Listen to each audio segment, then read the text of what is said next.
Olá pessoal, tudo bem com vocês? Eu sou Leandro e nessa trilha de aprendizagem nós vamos abordar um dos elementos mais estratégicos, porém muitas vezes menos compreendido, do composto de marketing, que é o preço. Philip Kotler, o pai do marketing moderno, define o preço como o único elemento do mix de marketing que gera receita. Os demais, produto, praça e promoção, geram custos. O preço não é um mero número em uma etiqueta. Ele assume diversas formas e desempenha muitas funções. Vai além do valor monetário, ele se manifesta como salários, mensalidades, tarifas, milhas, descontos, promoções, concessões, enfim. Além disso, funciona como um instrumento de atração, reputação, comunicação de qualidade e de status. É crucial diferenciarmos três conceitos fundamentais. Custo representa quanto a organização gastou para produzir e comercializar o produto. Preço é quanto ela efetivamente cobra pelo produto. E valor é quanto o cliente acredita que o produto realmente vale. Bem, e como o cliente chega a essa conclusão? Ele considera tudo o que a oferta entrega: a imagem do produto, o atendimento, garantia, reputação da marca, a forma como aquele produto atende os seus desejos e necessidades. Essa distinção é essencial porque muitas vezes o valor percebido pelo consumidor supera em muito o custo real de produção e de comercialização. Antes ainda de falarmos em números, é importante entendermos a relação entre preço e qualidade. Psicologicamente, muitos consumidores usam o preço como o principal indicador de qualidade. Ou seja, se o produto é caro, o cérebro assume automaticamente que ele é melhor. O inverso também ocorre. Preços muito baixos podem trazer uma percepção de qualidade inferior. No entanto, essa lógica nos leva ao que chamamos de paradoxo do preço, que é uma contradição na perspectiva do consumidor perante essa relação. Nós queremos coisas mais baratas, já que todos tendemos a querer economizar, mas quando vemos um produto barato, por mais que queiramos um preço melhor, julgamos aquele produto como de menor qualidade. Então, por esse motivo, muitas vezes a compra não é efetivada. Por outro lado, bens mais caros são vistos como de melhor qualidade, mas nem sempre compramos e o principal motivo acaba sendo limitações no poder aquisitivo. Essa percepção é especialmente importante e forte quando observamos produtos de prestígio e de luxo. Para itens como perfumes, carros de luxo, roupas de grife, o preço alto comunica exclusividade e status. O consumidor que busca singularidade nesses artigos pode ver a demanda aumentar com o preço, porque ele acredita que se o preço é mais alto, menos pessoas terão acesso, o que reforça o seu próprio status. E a percepção de valor? O preço pode influenciar a percepção de valor total. Por exemplo, a Caterpillar cobra um preço premium por seus tratores, mas o valor percebido, ligados à durabilidade, confiabilidade e serviço superior, é muito maior do que a diferença de preço, convencendo o cliente de que o custo operacional a longo prazo será menor. Um exemplo clássico, embora na direção oposta, mas que ilustra a força da percepção, foi o caso da Tiffany & Co. A marca, conhecida por luxo e diamantes, tentou lançar uma linha mais acessível de joias de prata no final da década de 1990, para oferecer um luxo acessível. No entanto, essa joia mais barata causou uma crise de imagem, pois existiu o risco de as adolescentes crescerem vendo a Tiffany apenas como um lugar onde compravam joias da época de menina. Por isso a empresa teve que reverter a estratégia e levar os preços novamente para preservar o apelo de requinte e a integridade de seus preços. A grande lição: o preço não é apenas uma variável financeira, ele é uma ferramenta de comunicação crucial que informa ao mercado o posicionamento de valor pretendido pela empresa para o seu produto ou marca. Enquanto a maioria dos produtos deve seguir a lógica de preços mais baixos para venderem mais, as marcas que constroem uma imagem de qualidade, prestígio e exclusividade seguem a lógica inversa. Antes de chegarmos à definição do valor final, é importante conhecer a proposta clássica de Kotler para a determinação técnica de preço. Ele lista 6 métodos principais que as organizações utilizam para chegar a um preço inicial. Em primeiro lugar, markup, que consiste em adicionar uma percentagem padrão sobre o custo, mas pode ignorar fatores importantes como a concorrência e a percepção do cliente. O retorno-alvo, pelo qual se calcula o preço baseado no ROI desejado sobre o investimento. O valor percebido, pelo qual se baseia nos atributos de valor que o cliente identifica no produto, como faz a Caterpillar ao justificar preços mais altos pela durabilidade e suporte superior. O valor ideal, pelo qual se busca oferecer qualidade alta com preço justo. Em quinto, preço de mercado simplesmente segue a concorrência comum em mercados de commodities. E por fim, leilão, onde o mercado dita o valor final, como acontece no eBay. Embora esses métodos de cálculo sejam essenciais, a estratégia precisa ser norteada por uma visão mais ampla. O modelo dos 3 Cs melhora essa proposta ao integrar 3 pilares fundamentais. Primeiro, os custos, que representam o piso. Ou seja, vender a um preço inferior aos custos implica em prejuízo. Segundo, a concorrência, que serve como um ponto de orientação, já que precisamos saber onde nos posicionamos em relação aos demais players do mercado. E terceiro, o valor percebido pelo consumidor, que atua como um importante balizador estratégico. Mais do que apenas um teto ou limite máximo, essa percepção de valor que orienta se o preço é justo ou não, guiando a decisão de quanto cobrar com base nos benefícios que o cliente enxerga na oferta. A demanda é fundamental, mas deve ser considerada em conjunto com a oferta e como se dá a interação entre oferta e demanda. Da perspectiva da demanda, temos que geralmente, quanto maior o preço, menor a procura. Analisando também a oferta, temos que a escassez do produto tende a elevar o preço, enquanto o excesso de produção pressiona o valor para baixo. É o equilíbrio dinâmico entre a disponibilidade do mercado e o desejo do consumidor que define o preço final. Mas isso varia dramaticamente com a elasticidade de preço do produto. Preços essenciais, preços de produtos essenciais, como medicamentos e alimentos básicos, têm demanda inelástica, pelo fato de que a necessidade leva as pessoas a continuarem comprando, mesmo com aumentos significativos de preços. Já produtos supérfluos ou com muitos substitutos mostram alta elasticidade, com pequenas variações de preço causando grandes mudanças na quantidade demandada. Antes de precificar, a organização deve definir claramente seu objetivo estratégico. Em momentos de crise ou excesso de capacidade, o objetivo pode ser simplesmente a sobrevivência, ou seja, cobrir os custos variáveis e parte dos fixos já representa uma vitória. Outras organizações buscam a maximização dos lucros, focando no retorno financeiro imediato, embora esta estratégia possa sacrificar a longo prazo. Com o método e os fatores críticos compreendidos, a organização deve definir sua abordagem estratégica de mercado.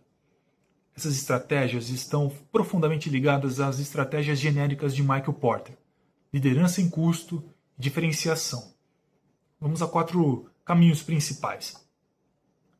Penetração de mercado. Se o objetivo é maximizar a participação, market share, determinamos o menor preço possível para ganhar escala rapidamente. E com o passar do tempo, conforme o produto for se consolidando, o preço vai sendo ajustado. Um exemplo prático disso: quando a Netflix chegou ao Brasil, ofereceu meses gratuitos e depois planos a preços muito baixos, abaixo do mercado tradicional, como TV a cabo. O objetivo era criar o hábito de consumo e construir uma base massiva de assinantes.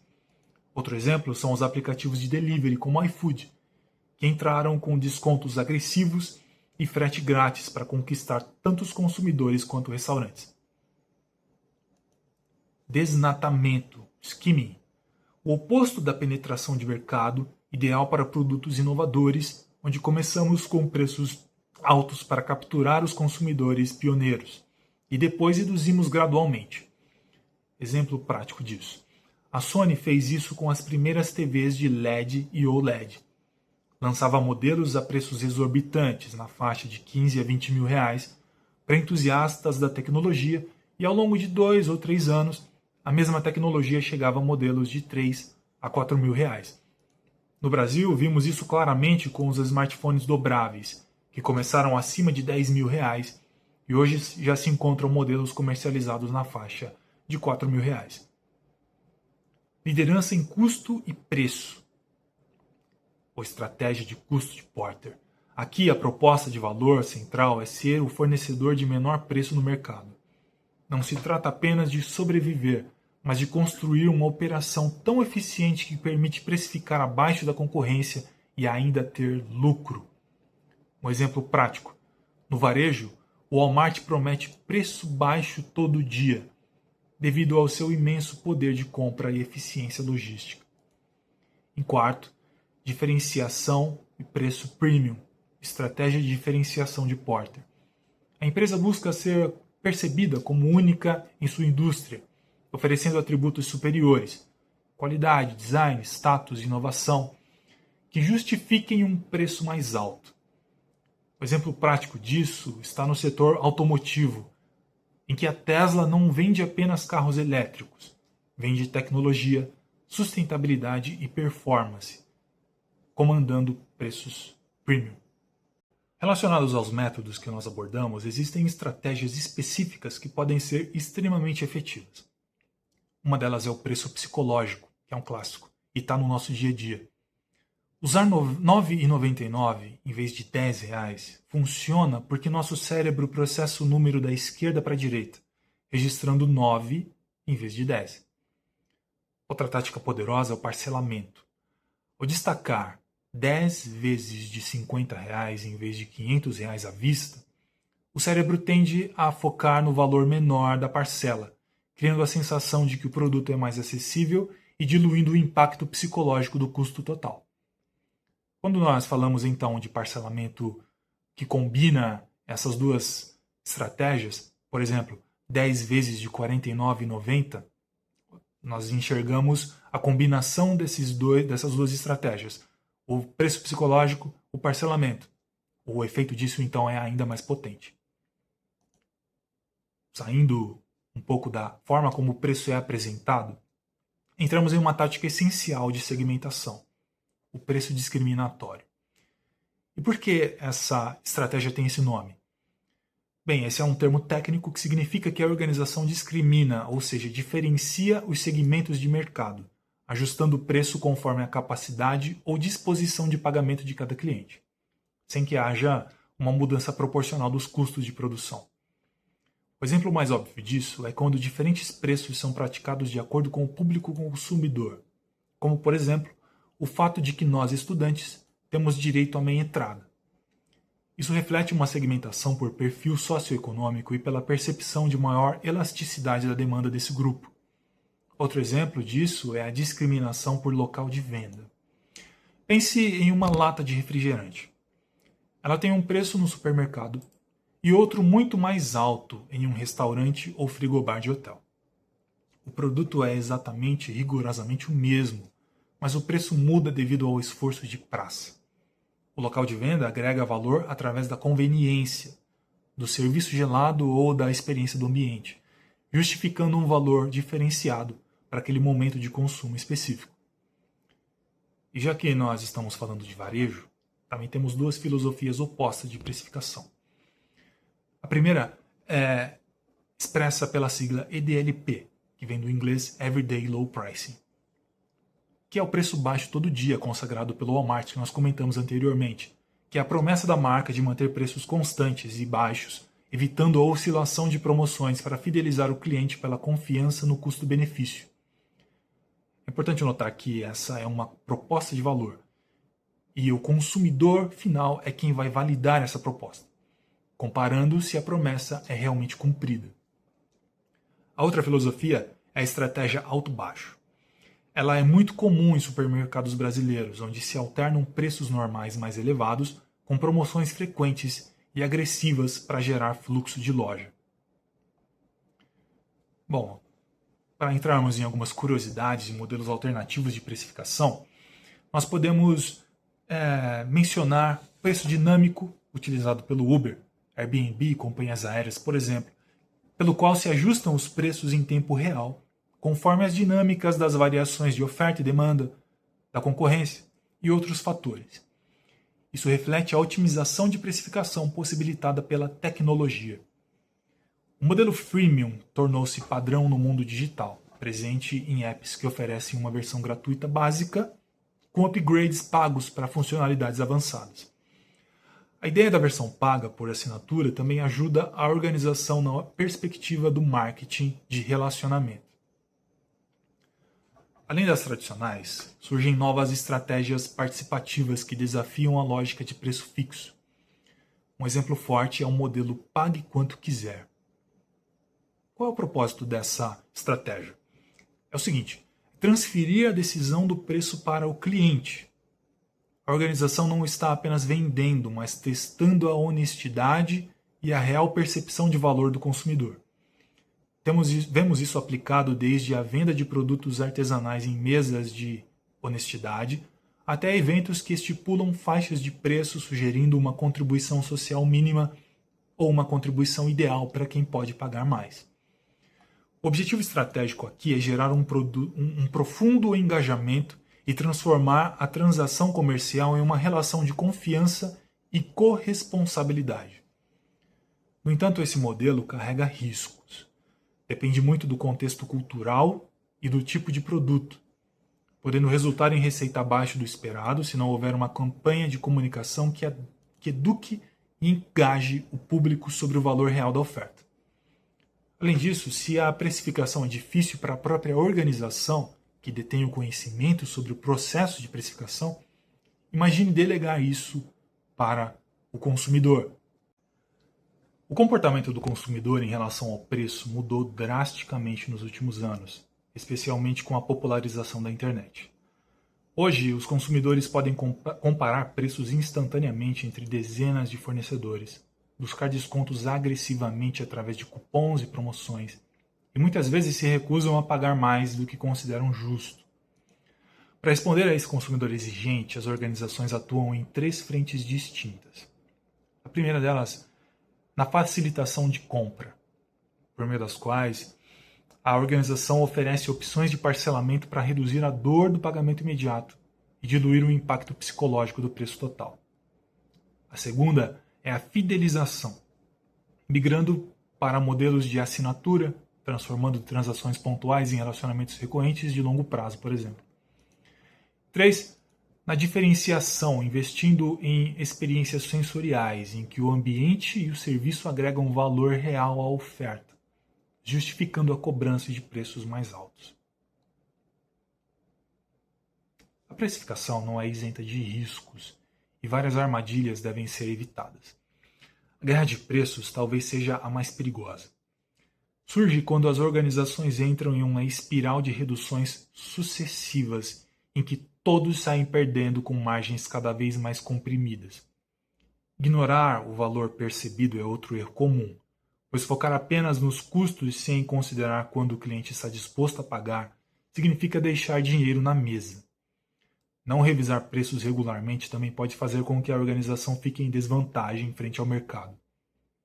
E talvez o erro mais fundamental seja esquecer que o preço comunica posicionamento, como nós tratamos anteriormente, já que um preço baixo demais pode prejudicar a percepção de qualidade, tanto quanto um preço alto demais pode afastar clientes. Dito tudo isso, vamos tratar sobre como nós estamos entrando em uma era de transformação radical na forma de precificar produtos e serviços. A transparência total nos preços está se tornando uma exigência do consumidor moderno, que quer entender exatamente quanto está pagando e por que está pagando. A personalização extrema vai permitir que cada cliente pague um preço adaptado ao seu perfil específico e ao seu comportamento de consumo. A integração com inteligência artificial possibilitará ajustes dinâmicos em tempo real, baseados em milhões de pontos de dados. e haverá um foco crescente em valor real versus preço, devendo as organizações demonstrar concretamente o benefício que entregam pelo valor cobrado.